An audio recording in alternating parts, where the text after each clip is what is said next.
Selamat pagi, apa kabar Bapak Ibu dan saudara-saudari yang dikasihi dan diberkati Tuhan?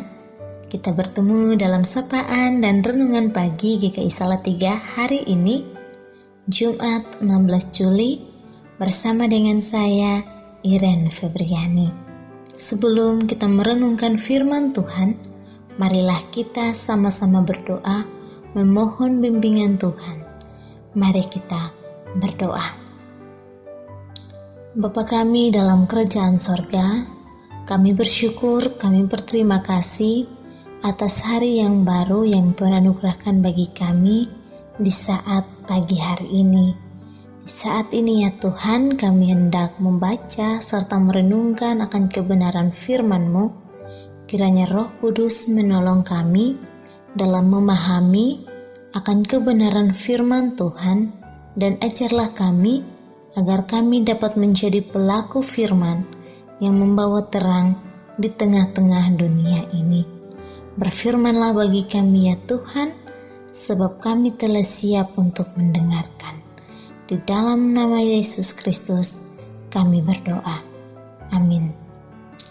Firman Tuhan pagi ini diambil dari Mazmur pasal 147 ayat 3 dan ayat 4. Ia menyembuhkan orang-orang yang patah hati dan membalut luka-luka mereka.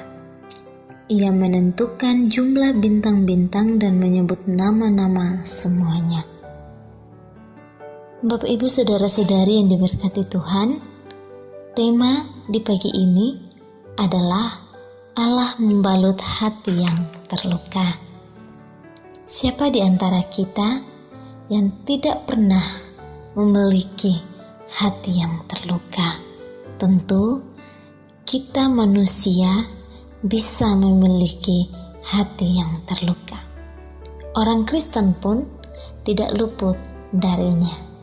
Hati menurut Alkitab adalah inti rohani dari satu pribadi. Pusat dari seluruh aktivitas, sumber yang darinya mengalir semua pengalaman mental dan spiritual, berpikir, merasakan, menghendaki, mempercayai, dan sebagainya.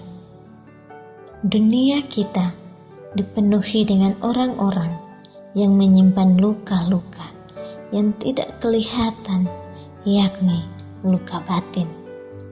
Sebagian dibawa dari sejak kandungan, sebagian lagi berasal dari masa kecil mereka, tetapi ada juga yang terluka karena tekanan dan persoalan di dalam kehidupan modern saat ini.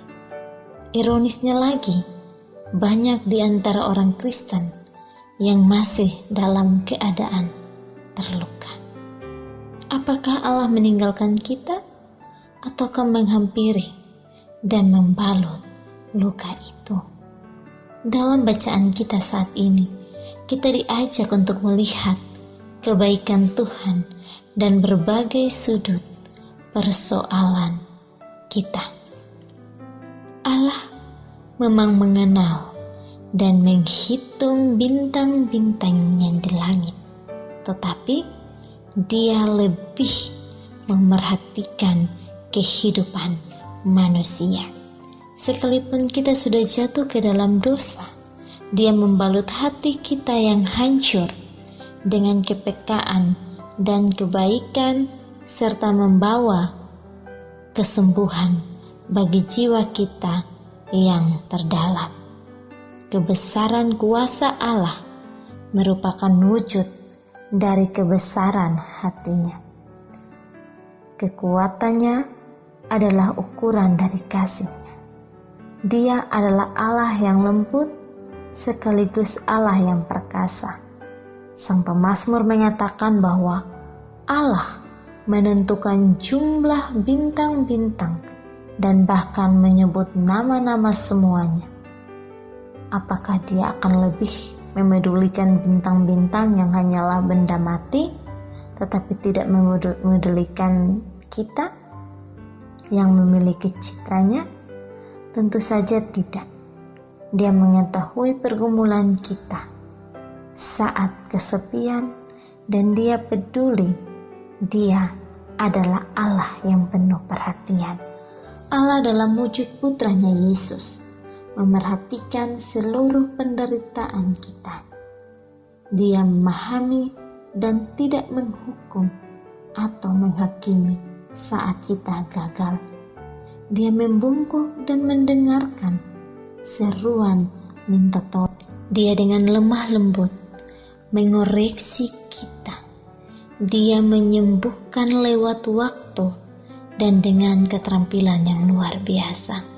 Suatu hari nanti, bintang-bintang akan jatuh dari langit, namun bukan bintang-bintang itu yang menjadi perhatian utama Allah, melainkan saya dan Bapak Ibu, saudara-saudari semua.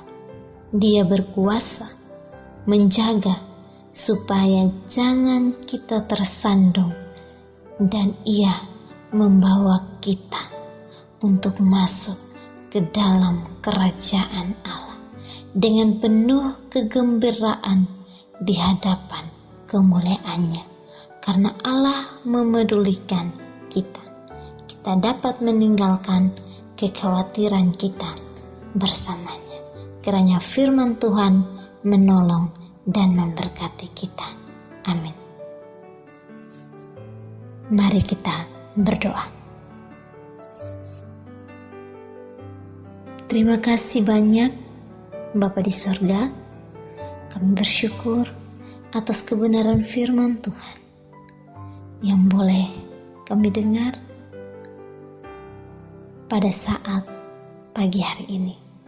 Kiranya Tuhan memberkati firman-Mu ini, sehingga tidak saja kami membaca, kami mendengarkannya Tuhan, tetapi kami juga dapat menjadi pelaku-pelaku firman di tengah-tengah kehidupan kami ini ya Tuhan. Saat ini ya Tuhan, kami akan melanjutkan aktivitas kami di hari yang baru yang Tuhan berikan bagi kami. Tuhan berkati kami, segala aktivitas kami di hari ini, dengan setiap perencanaan-perencanaan kami yang akan kami lakukan. Kiranya Tuhan Yesus mari memberkati kami. Tuhan bersama-sama dengan kami untuk melakukan setiap aktivitas, sehingga kami boleh selalu berada di dalam perlindungan-Mu ya Bapa. Berkatilah kami, peliharalah kami, terkhususnya berikan kami kesehatan, kekuatan, umur yang panjang untuk melewati setiap kehidupan di tengah-tengah pergumulan ini ya Tuhan.